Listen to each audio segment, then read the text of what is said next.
Well, we are about to begin. Thank everyone for coming. I don't spell well. So if you catch any others, feel free to point them out publicly or privately. I really don't. I embrace it.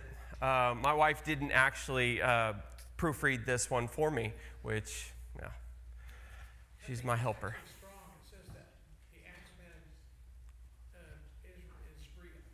It's Israel. It's Israel. So I want to thank Gene for his class last week. We talked about Jacob and Esau. And prior to that, if you can remember that far back, Josh led us in a study on Samson.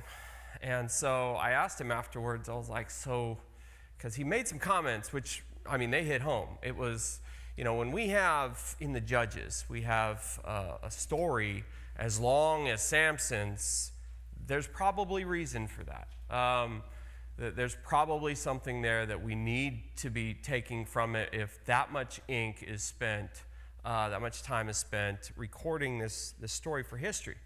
So I went to who would win, Gideon or Samson, and in the verse battle, we're looking at Samson at 96 verses. Gideon, it looks like at just 100. But you might ask, well, it's not, word for word, maybe it's more words. It's actually 400 words more. If you like little tidbits, Gideon's 400 words more. So all that's to say is we've got a lot to cover tonight. So I am going to be trying to summarize certain portions, but keep your fingers ready. Our first reading is going to be the longest. We're going to be in Judges chapter 6. One comment on Gene's lesson, and when we look at these Old Testament stories, we're, more than likely we're not dealing with some foreign nation somewhere that really has very little relation. Like we got to go back all the way to Noah to make the connection. When we see different nations, especially in this story, we're not too many degrees removed. When we read Judges chapter 6, we see the Midianites. And so there is a bit of a history that kind of hit the wrong button. We look at the Midianites and kind of their backstory. Midian we can go all the way back to Abraham. And in the Judges, that's not too far back. But Abraham had another wife, and the children that he had, Midian, one of them, he sent off eastward, away from Isaac. And where's the next time maybe we see, just off the top of your head, you hear Midian in the Old Testament? Moses, right? Moses, where did Moses go? He went to the land of Midian, and his father-in-law Jethro, right, was of Midian. And so after they kind of come out, maybe in the book of Numbers, if you remember to Terry's lesson, our series of lessons, we talked about an influential character who wanted to have Israel cursed. Who are we talking about? Balak and then Balaam, right? We had a whole series on Balaam, right? Well, you might say, well, that's Moab. Moab wanted to curse Israel. They're about to enter the promised land, and he wanted them cursed. Well, at the end of that story, Balaam gave a little bit of advice. He wasn't able to curse Israel, but he did give a piece of advice. That was, if you want to bring down Israel, you do it through an influence campaign. You get to them, get them to sin against their God. Get them, infiltrate them, and affect bringing other gods, things like that. And so we actually see in Numbers chapter 25, we see this come to fruition as a man named Zimri brings a Midianite chieftain's daughter right into his tent, a blatant disregard for God's law, and everything in Numbers chapter 31, we actually see this judgment come down against Midian for this influence campaign that they have waged against God's chosen people.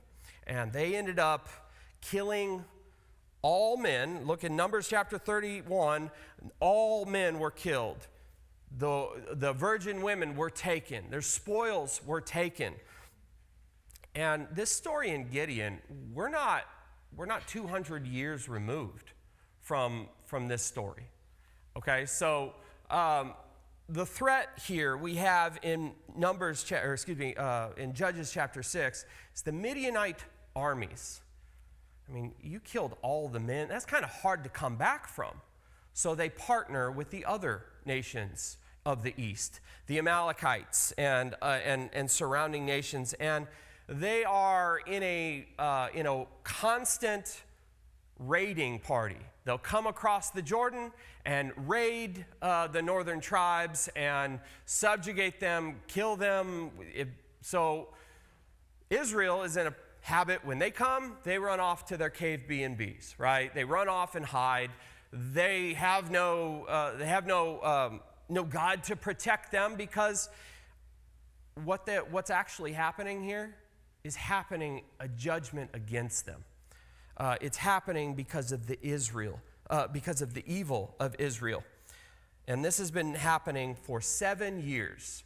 So Judges chapter 6, and we're going to start our reading. We're going to jump right in, reading verse 11 through 31. Okay? 6, verse 11. Now the angel of the Lord came and sat under the terebinth at Ophrah, which belonged to Joash the Abiezrite, while his son Gideon was beating out wheat in the winepress to hide from the Midianites. And the angel of the Lord appeared to him and said to him, "The Lord is with you, O mighty man of valor." And maybe I should have gotten the bigger print. And Gideon said to them, "Please, my Lord, if the Lord is with us, then why has all this happened to us? And where are all of the wondrous deeds that our fathers recounted to us, saying, 'Did not the Lord bring us up out of Egypt?' But now the Lord has forsaken us and given us into the hand of Midian." And the Lord turned to him and said to him, "Go in this might of yours and save Israel from the hand of Midian. Do not I send you?" And he said to him, "Please, Lord, how can I save Israel? Behold, my clan is the weakest in Manasseh, and I am the least in my father's house." And the Lord said to him, "But I will be with you, and you shall strike the Midianites as one man." And he said to him, "If now I've found favor in your eyes, then show me a sign that it is you who speaks to me. Please do not depart from here until I come and present my present and set it before you." And he said, "I will stay till you return." So Gideon went into his house and prepared a young goat and unleavened cakes from an ephod of flour. The meat he put in a basket, and the broth he put in a pot. He brought them to him under the terebinth and presented them. The angel of God said to him, "Take the meat and the unleavened cakes and put them on the rock and pour out the broth over them." And he did so. Then the angel of the Lord reached out the tip of his staff that was in his hand and touched the meat and the unleavened cakes. And fire sprang out from the rock, consumed the meat and the unleavened cakes, and the angel of the Lord vanished from his sight. Then Gideon perceived that he was the angel of God. And Gideon said, "Alas, O Lord God, for now I have seen the angel of the Lord face to face." But the Lord said to him, "Peace be to you. Do not fear, you shall not die." And Gideon built an altar there to the Lord and called it, "The Lord is Peace." To this day, this still stands at Ophrah, which belongs to the Abiezrites. That night, the Lord said to him, "Take your father's bull and the second bull 7 years old, and pull down the altar of Baal that your father has, and cut down the Asherah beside it, and build an altar to the Lord your God on top of the stronghold there, with stones laid in due order. Then take the second bull and offer it as a burnt offering with the wood of the Asherah that you shall cut down. So Gideon took 10 of his servants and did as the Lord had told him.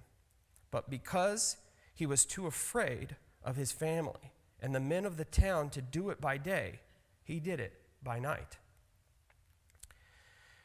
When the men of the town rose early in the morning, behold, the altar of Baal was broken down, and the Asherah beside it was cut down, and the second bull was offered on the altar that had been built. And they said to one another, who has done this thing?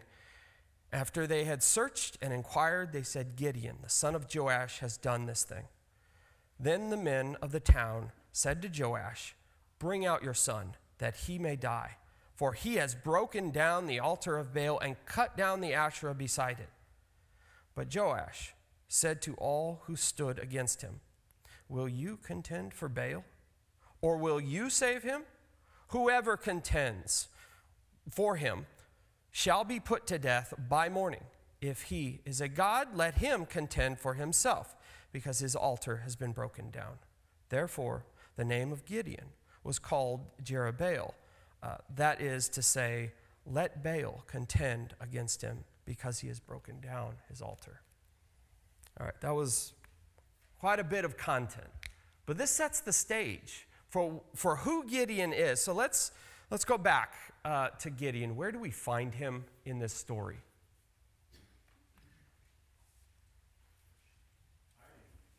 He's hiding, but he's working, right? Where's he hiding? He's threshing wheat in the likely place you thresh wheat, right? In a wine press. Well, wine presses, I think what I've understood is they're dug in so that the wine will obviously collect down, gravity pulls it down. Whereas threshing wheat, you kind of got to get the wind up to blow off the chaff, right? And there's separation happening there. That's not something you'd want to do at a wine press, but Gideon's there. He's at a wine press, threshing wheat. Are there other workers with him? We're not here. We don't hear any, right? He's alone threshing wheat. Maybe because he needs food. Maybe because the raiders took it all, right? They're coming. They're incurring over and over. They're killing the Israelites. They're putting them under subjection, and they're taking their food. They ravage them. This is, and I'm missing my slides. It's funny because when the angel of the Lord calls him, he says, "O mighty man of valor." Why is he hiding? Why is he doing this in a wine press? Because he's a mighty man of valor, right? I'm going to do this on the. He's not doing that because he's a mighty man of valor. But that's how the angel of the Lord sees him, isn't it? And when I read this, I don't know about you, but when he says, "Please, my Lord," if I use my own vernacular, "Oh, please," it's like, how is the Lord with us if He's done this? Please, and so we get a sense of who Gideon is, right? And some point in this conversation, he realizes, well, hold on, you're claiming to be somebody. Something, right? Something outside this. If you are who you say you are, will you stay here? I want to prepare something for you. Okay, I'll stay. And so he goes to his house, right? He spent how long does it take to thresh a ephod of flour? I have no idea. But one man doing it, I don't know. But he spends an entire ephod. That's not a small amount for one man. But he sacrificed. How long did this take to prepare this gift? Right? But why is he preparing a gift? What does Gideon want? He's the one this is his idea. Stay here. If you're who I say you are, let me present. I want a sign. He's looking for a sign because he wants to know, okay, if you're saying I can do this, I mean, I'm the weakest in my tribe. He's looking for a sign. So we have, at that night, Gideon is given some instructions, right? Just a moment ago, he was given the sign, and then all of a sudden, he's gone and realizes, I've seen the angel of the Lord. I'm fearful again. And so he calls out to the Lord. The Lord answers him, right? So don't be afraid. Don't be afraid. Remember those words in this story. Don't be afraid. Okay, so where do we see him next in our story? Kind of go back to what we just read. That night, he's given a message from God. I want you to take 2 bulls of your fathers, go tear down your father's altar to Baal, and the Asherah that's beside it, your father's. I mean, this is on his own property where he's living, yeah? To be assumed. He's to do this at night, and he's not waiting. He's just overzealous because God told him to do this. I'm doing it for the Lord, right? He's doing it very quickly, probably out of fear. That's what it says. He's afraid of the men of the town and his own family. So he does it by night, and he takes 10 servants. And then we have a turning point in our narrative, kind of surprising. And so I'm going to ask your guys' comments on this, but Joash's bold stand. What do you think? I think Gideon told him what he did. Told him why. How do you, if there's a 180 that we saw in this story, this is it. I mean, this is Joash's altar, the Asherah beside it. This is his bull he just killed, 7 years old. And he's standing up with his son and says, if you try contending for Baal, then you'll be put to death by morning. That's a bold stance. What do you guys make of that? Think Joash repented?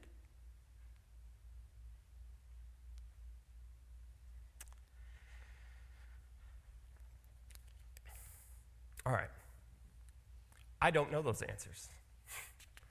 I would like to think that he did.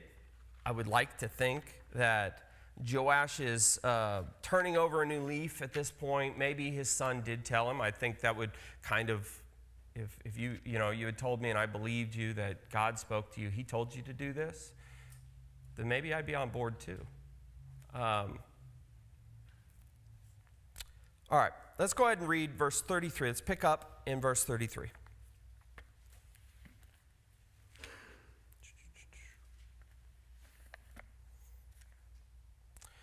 Now all the Midianites and Amalekites and the people of the east came together and crossed the Jordan and encamped in the valley of Jezreel. But the Spirit of the Lord, am I in the right spot? Yeah, I think I missed something. Hang on one second. No, that's right. All right, I'm sorry. In the valley of Jezreel, and the Spirit of the Lord clothed Gideon, and he sounded the trumpet, and the Abiezrites were called to follow him. And he sent messengers throughout all Manasseh, and they too were called to follow him. And he sent messengers to Asher, Zebulun, and Naphtali, and they went up to meet them. I don't think this doesn't sound like the same Gideon. He's now calling for war, right? Is this the same guy we saw threshing in the wine press? There's a dramatic change. What changed him?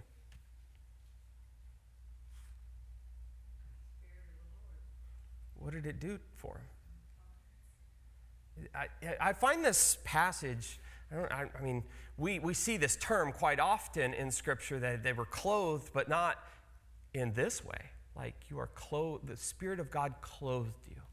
I mean, it's comforting to know that, right?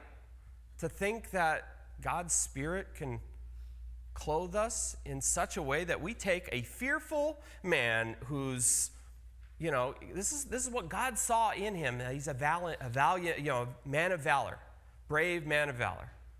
Well, now he's clothed by the Spirit of God, and he's calling all of his countrymen to one point at the opposite, the south end of the Jezreel Valley, and an opposing army has congregated there from all the different kings from the east, Midian being the main one that we're looking at.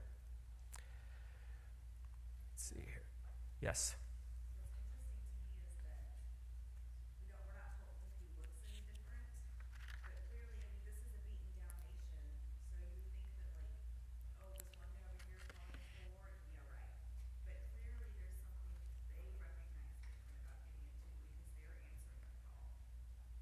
I mean, not just it's kind of remarkable for just his own family and his own tribe, the Abiezrites, they're all coming. It doesn't seem like too long ago they were looking for his death. Well, now he's the leader. Let's go. He's calling us. Hey, we're going to go fight these guys. What's different? The raiders are here. They're camped in their regular spot. They're ready to go start, right? And now we're gonna battle them because Gideon said so. Apparently. And maybe that's what they needed. I don't know the mindset of Israel here, but I know, something has changed, and they are gathering, they're rallying around Gideon, and it has to do with God empowering him, right? Giving him that courage to stand up, to be that man that Israel needed. So here, though, you'd think that would be enough. All right, everybody's following me. Let's go. Let's do this. No, we stop. Why do we stop? I need a sign. Hold on here. Hold on. Let's make sure. Okay, we're all here. We have 32,000 men, by the way, and we'll find out later on in the passage. We are looking at over 130,000 men in the Valley of Jezreel. That's a lot. I got 32,000, right? Okay, hold on. Maybe I'm going to go back to God. I'm going to double check. God, so he asked for a sign. He asked for the first night. He says, all right, can you put dew on my fleece? I'm going to put here on the threshing floor and make it dry everywhere else. Goes to sleep. Next morning, he finds the fleece exactly the way he asked. With that fleece, it collected an entire bowl of, I don't know, you could fill a bowl of dew. That's going to take a while if I start scraping up my grass, right? That's a lot of dew. Maybe that's enough. Is that enough for Gideon? No, he needs a second. Okay, God, don't be angry. I'm going to do this again. I'm going to lay it out now that I've dried it out. I want dew on the ground, but the fleece dry. Can you do that? God does that. What does this tell you about this interaction between God and Gideon? You think God's getting upset with him? Testing him the way he's doing? Patient. He is patient. God. He is conferring with God. He's making sure. There's so many tales in the Bible of people going off to battle without even thinking about consulting God. But Gideon here is going back, not just once, but twice. Yeah, he can be considered a little bit cowardly, but he's making sure. I think we're seeing Gideon, that cowardly man, be the mighty man of valor he's only a mighty man of valor because his dependence is on God. And he's learning that, right? He's learning that dependence on God. And we can kind of see that coming to fruition. It's almost exciting to see, right? So don't cut him too much, but overall, we're going to see this over again. Gideon's going to need some more signs. And that's just Gideon. So as we move into chapter 7, Gideon's now he has 32,000 men with him. And he's, like I said, we're going to find out later on, we have over 100,000 men in the Jezreel Valley. Gideon's looking, okay, I got the sign, God's going to do it. I got my fleece. So how is he going to do this? God, we have a problem. God comes to Gideon. Hey, we have a problem. All right, we're on the same page. You have too many men. What? Yeah, you have too many men. I want you to go to the men and this is ironic, everyone who's trembling with fear, they can go home. Okay, fear is my issue, and you just told all of the other guys, just like I used to be, to go home? Okay, we got 10,000 men left. All right, I got 10,000 men. Go back, go down to the river, and those that lap water with their mouths, put them on the side, and those that lap water, pulling the water to their mouth, you go on the other side, and he says, all right, I'm going to save you with pick the 300. We got 300 men left. So God takes these 300 men, and he says, I'll deliver Israel by your hand with those 300. This isn't uncommon for God, right? We see this over and over. It's more than we needed. Wait, and here's the funny thing is as we read this story, I want you to ask yourself, what did the 300 men do? Like actual battle. What did they do? So, I've got a map here. I don't know how accurate it is, but it's a small little dot here. This is kind of where the Gideon's men, the 300 men. So this is what Gideon does. He takes his 300 men, and he divides them up into. I think I'm skipping something. What do you say? All right.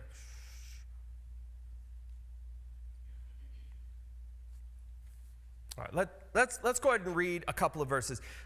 Judges 7, 9 through 15. Let's read that really quick.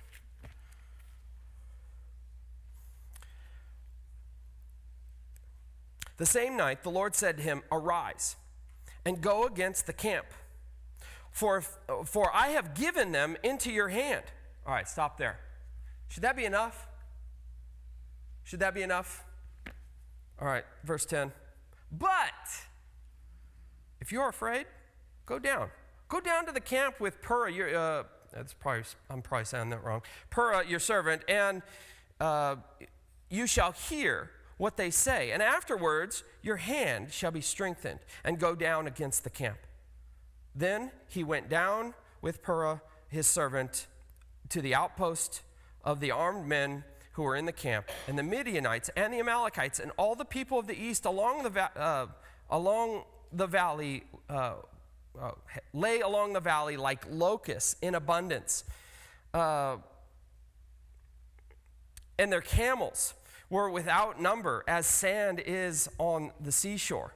When Gideon came, behold, a man was telling a dream to his comrade, and he said, "Behold, I dreamed a dream, and behold, a cake of barley bread tumbled down the camp and turned it upside, and hit a tent." Let me see here. I'm messing this up. Okay. Struck, it came to the tent and struck it, and it fell and turned it upside down so that the tent lay flat. And the comrade answered, This is no other than the sword of Gideon, the son of Joash, a man of Israel. And God has given into his hand Midian and all the camp. And so Joash heard the telling of the dream and its interpretation, and he worshiped. God knew what Gideon needed, didn't he? If you're afraid, I want you to go down. I want you to hear what they have to say. And so he knew. So he comes down with that excitement and that fervor. Okay, we know we've got this. God has given us Midian into our hand. This is the plan. I want you to, we're going to break up my 300 men into 3 groups, 100 apiece. I want everyone grab an empty jar. They're going to grab an empty jar, and I want you to put your torch in it. Hide your torch in your empty jar. I want you to take a trumpet with you. So they take a trumpet, they take their empty jar. I'm assuming they still have their swords with them, but there's no mention of it. I mean, they do mention a sword for the Lord and a sword for Gideon, so I'm assuming they got swords. But this is the plan. Gideon says, all right, 3 groups. Let's all go around this camp. How big is a camp of 100,000 men? I don't know, but that's a lot. They're scattered along like sand on the seashore. It's a lot of men. We got 300. So they break them up. All right, they all approach, and we're going to surround the camp. They're not locking arms. Let's just put it that way, right? Gideon says, follow my lead. Okay, the guy on this end, how does he see Gideon? He doesn't. He doesn't, but they're in a circle. So we got kind of like a telephone. Okay, this is what you do. Oh, look, this is what he's doing. So the moment they do, in the silence of the night, right after they've changed the watch, he says, do this. And he blows the trumpet. After blowing the trumpet, he throws down his jar, and it crashes and it breaks. And he raises his torch, and they all yell, a sword for the Lord and a sword for Gideon. Just imagine that echoing like the crashes of the pots all the way around, right? And then they all start saying, oh, what's he saying? A sword for, a sword for, a sword for. And they're just yelling. I would imagine they're close enough that they could be heard, but not close enough that they could be distinguish their numbers, yeah? Fair assumption?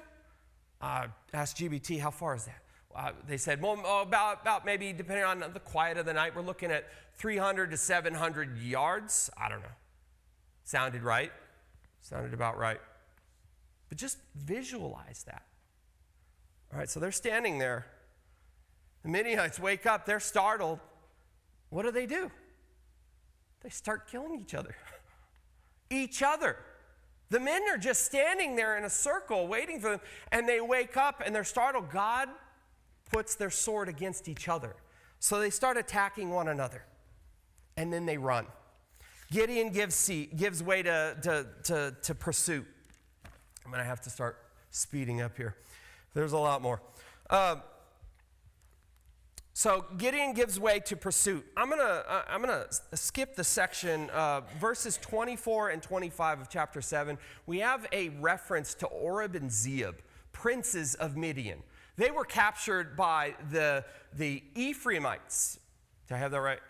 Yes, I think it's right. And they were killed on their way down. As they start fleeing, Gideon calls everyone else. All those 32,000 that he used to have, all those that left, we're calling those guys back, and all the other tribes calling them back. I want you to go pursue them. But Gideon and his 300 men, they start pursuing the kings of Midian, which are Zebah and Zalmunna. So as they start, I'm going to pull up my map again. As they start traveling down. They start following them. They're going to travel down right past two cities called Succoth and Penuel. And they're trying to pursue the two kings of Midian. And they are housed right here. And they have 15,000 men left. This is where it says they only have 15,000 because they just lost 120 because of what just happened. 120 died. They just killed each other. It's crazy. And so here they are. And what happens on these two towns? This kind of gives us a look at the mindset of the other Israelites. He says, hey, we've been chasing these guys. We're still awake. It's probably day by now. They're chasing down, and can you give us something to eat? No, we can't. Succoth said, no, we're not. So they went down to Penuel. No, we're not. You're okay. You're chasing after the Midianite kings. Yeah, okay, whatever. I believe you. He said, okay. So after he actually goes to Karkor, I think I'm saying that right. He goes to Karkor. He captures them. He captures them alive. Takes them back to these two cities. And I don't know if you're interested in like sayings, things that we say, catchphrases and stuff like, I'm going to teach you a lesson. I find that funny because, well, where did we get, I'm going to teach you a lesson. It's never a good thing. It's like, ooh, a lesson. It's a bad thing, right? It's always a bad thing. I'm going to teach you a lesson. Well, here it is. In this story, we have Gideon teaching the men of, I think it's Succoth, or Penuel. No, it's Succoth. He teaches them a lesson with the briars and thorns of the land. And then he goes and he kills all the men at Penuel, tears down their tower, for their faithfulness in God using Gideon. So he punishes them, right? All right. So this is where we pick up with the end of our lesson, okay? I want you to go to, and I skipped a whole bunch, so, all right, no, that's where I need to be. All right, I want you to go to chapter 8, and we're going to pick up our story in verse 22. Let me double check. Yeah. So the battle's been waged. They've won. I kind of skipped over, not Oreb and Zeb, but Zebah and Zalmunna, the last two kings of Midian. They were killed, okay? And now the Israelites come to Gideon. Then the men of Israel said to Gideon, "Rule over us, you and your sons and your grandsons, for you have saved us from the hand of Midian." Gideon said to them, "I will not rule over you, and my sons will not rule over you. The Lord will rule over you." Stop. Isn't that perfect? Oh man, if the story just ended right there, it's like, yes, Gideon, the Lord is our king. But that's not where the story ends. It's seemingly in the very next breath. Let's continue reading. If I can find where I left off. Verse 24. And Gideon said to them, "Let me make a request of you. Every one of you, give me the earrings from your spoil." For they had golden earrings because they were Ishmaelites. And they answered, "We will willingly give them." And they spread a cloak, and every man threw in the earrings of their spoil. And the weight of the golden earrings that he requested was 1,700 shekels of gold, besides the crescent ornaments and the pendants and the gold and the purple garments worn by the kings of Midian, and besides the collars that were around the necks of the camels. And Gideon made an ephod of it and put it in his city in Orpha. And all of Israel whored after it there. And it became a snare to Gideon and his family. So Midian was subdued before the people of Israel, and they didn't raise their heads, and they raised their heads no more. And the land had rest 40 years in the days of Gideon.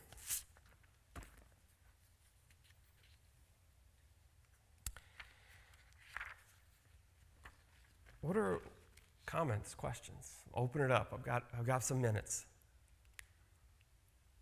What strikes you from the story? He was on a roll and he just choked at the end. Feels that way. It definitely feels that way. Well, I get when he said, when he answered him back and he said, "God will rule over you, I love that. Yeah. the king will rule over you." I love that. That's what Samuel tried to tell him.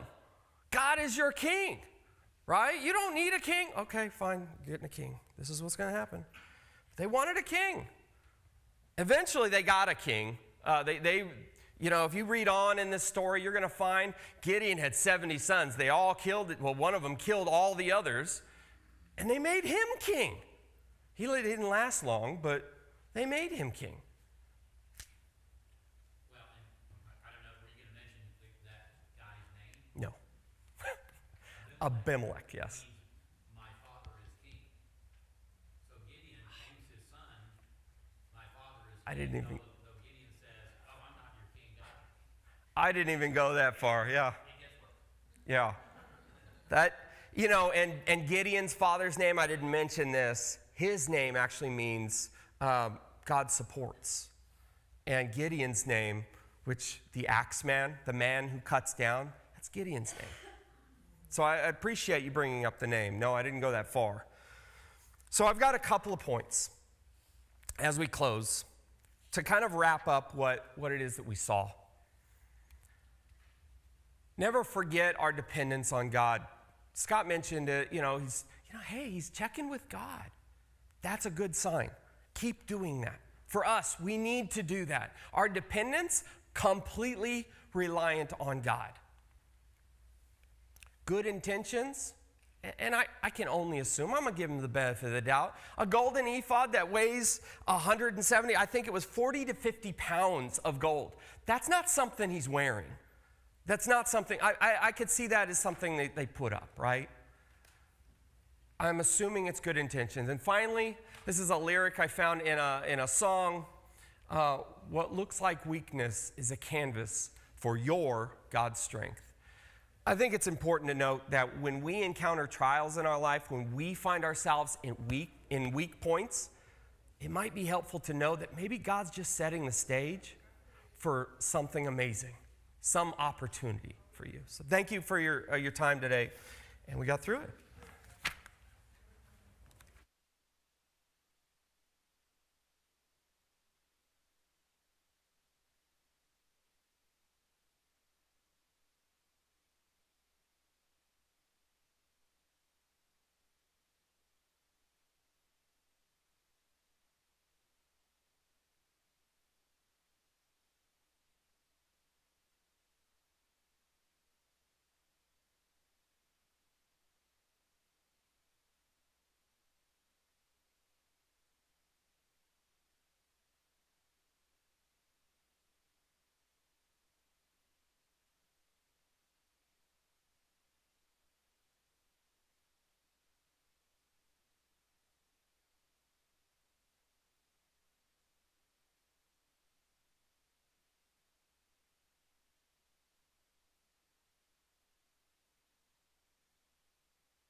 We got some stragglers here, so I'll wait a little bit and let them grab a seat. But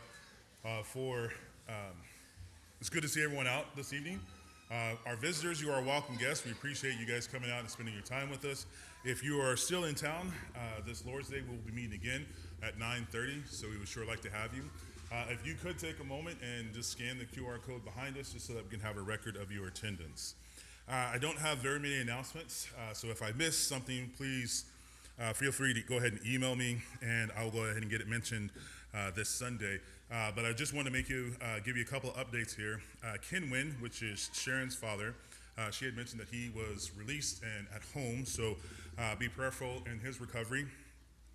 And then also Jay is still at home recuperating, and then Bev's sister, older sister, Cindy, she was hospitalized with a GI bleed, but they seem to have it under control, so prayers were answered in that. She's still going to need prayers in regards to her recovery, so continue to mention her in our prayers. Group 4, if you wouldn't mind, go ahead and make sure that you're checking your email for our group meeting, which is October the 19th, after services at the Gallman's house. And then again, it was mentioned in our Monday memo, but the security team meeting, which will be on the 19th at 4:15 here at the building. If you'd like to be a part of that, please go ahead and check with Michael Bates, and he'll get you go ahead and sign up for that. Other than that, I don't have any other announcements. Did I miss anything or mess up anything? All right, good. Andrew, we'll go ahead and turn it over to you.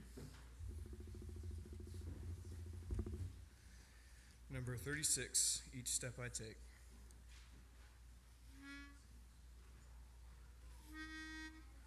No song. Each step I take, my Savior goes before me, and with his loving hand he leads the way. And with each breath I whisper, I adore thee. Oh, what joy to walk with him each day. Each step I take, I know that he will guide me to higher ground. He ever leads me on until someday the last step will be taken. Each step I take just leads me closer home. I trust in God, no matter come what may, for life eternal is in his hand. He holds the key that opens up the way that will lead me to the promised land. Each step I take, I know that he will guide me to higher ground. He ever leads me on until someday the last step will be taken. Each step I take just leads me closer home.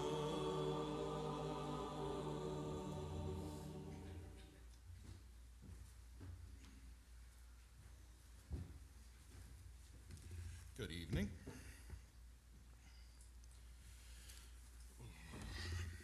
I am truly appreciative of all the song leaders we have. It's great to see the young men who come up here and lead. And I'm a little bit biased because I love to sing. I've been singing since 4th grade with different choirs, and it's just something I really enjoy, especially when we get to praise our Lord in song. Singing is one thing that, fortunately, it's one of the best features that I have passed on to all of my children. The other things that we have passed on we won't talk about right now. But one thing I have learned over the years, singing, is that sometimes I'm pointing this lesson exactly right here, is sometimes when I sing, I get so focused in the notes, in the sound of what I'm doing, even though we are told to, make a joyful noise to the Lord. But having performed so much, I'm always worried about how I sound. And that has taken a toll, I think, on how I worship the Lord. And over the last several years, I've been trying to come back to focus on the words we are taught, to put more of my heart into the words than into the music. Because, they can be distractions all the time where you go, that beat's too fast, that one's too slow, that pitch is too high, that pitch is too low. I did not mean to rhyme. I'm so sorry. But as I've tried to focus on these words, I get to some songs that just mean a little bit more to me.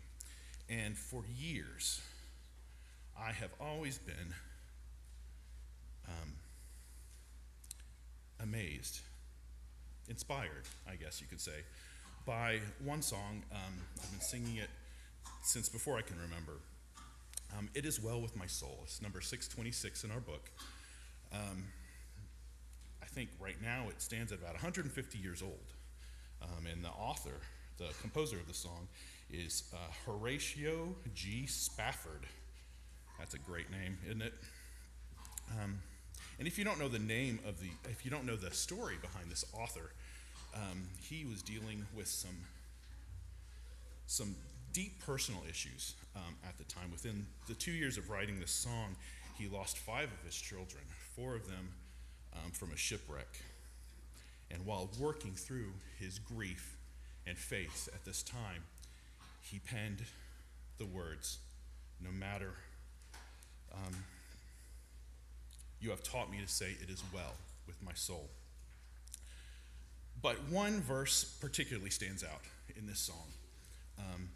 By the way, if you ever want to know some of these things, I've got this great book called Then Sings My Soul. It's stories behind a lot of the hymns we sing. Fascinating read. But with It Is Well With My Soul, in our book, the 3rd verse is the one I want to focus on right now. Because it's one of those ones when you sing it, you might not actually look and see what it says. But the way it is written is so interesting that I want to go over it. I'm going to just read it off the top of my head right here. My sin, oh the bliss of this glorious thought. My sin, not in part but the whole, is nailed to his cross, and I bear it no more. So I want to break this down just a minute. It starts off very personal. He says, my sin. He's not talking about sin, which is that big gray cloud that hangs over everyone. He's talking about my sin. He makes it personal to himself. It's the dark stain that's upon him. He makes it very personal. But then he kind of goes off the rails, and he says, oh, the bliss of this glorious thought. Wait a second. Why is sin blissful? It almost makes me think of what Paul says in Romans 6 and verse 1. What shall we say then? Are we to continue in sin that grace may abound? By no means. Well, I get this image of him being so excited about the message he's trying to say that he just has this interjectory moment where he just blurts out, and he's just so happy with what he's about to say. But he starts over to reiterate what he's saying. He says, my sin. And then he has another interjection. Not in part, but the whole. So this isn't just a piece of his sin. This is all of it. Everything that he has done wrong is nailed to his cross. His entire sin, everything that he has done wrong in his life, every trial, every tribulation, it's taken away from him and nailed to the cross of Jesus.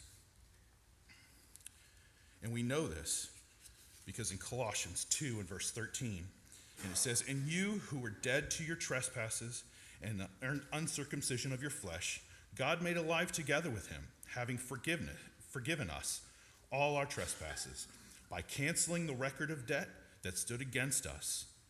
This he set aside, nailing it to the cross. And since it's nailed to the cross, and I bear it no more, the weight of my sin is no longer keeping me down.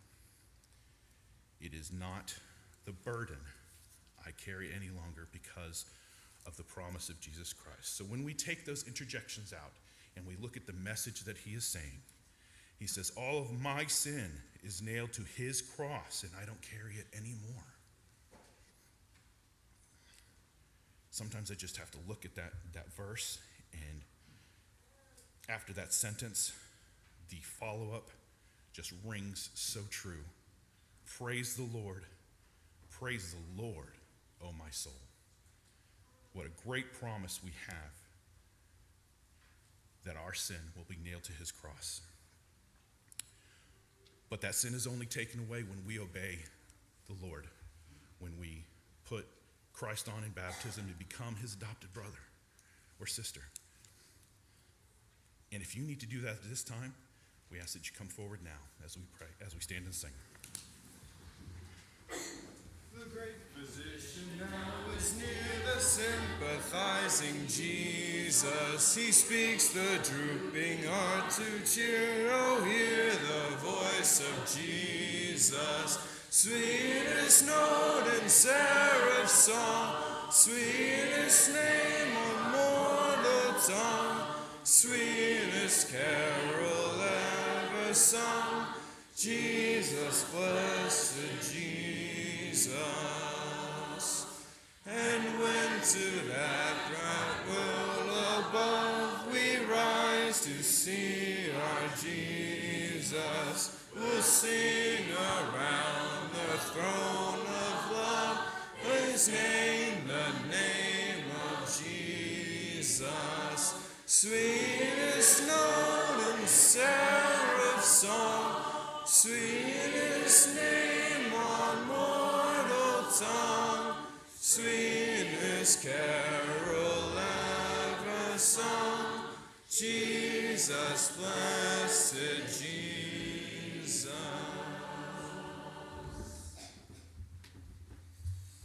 Let's bow. God, we're grateful for the respite that this place provides. We're grateful for this past hour of being able to be with our brothers and sisters and open your word and wrestle with our thoughts. Help us to realize what a blessing it is. Thank you for the elders at this place that guide us and help us to hold their arms up and support them and follow their direction. Be with us now as we head back into our lives, back to school, back to work, back with our friends. Give us zeal, give us courage, give us passion. Give us a mind and the words to say the things that need to be said and to do the things that need to be done. Be with us this night. Keep us safe. Help us to return on Sunday if it is your will. Lord, come quickly. And in his name, amen.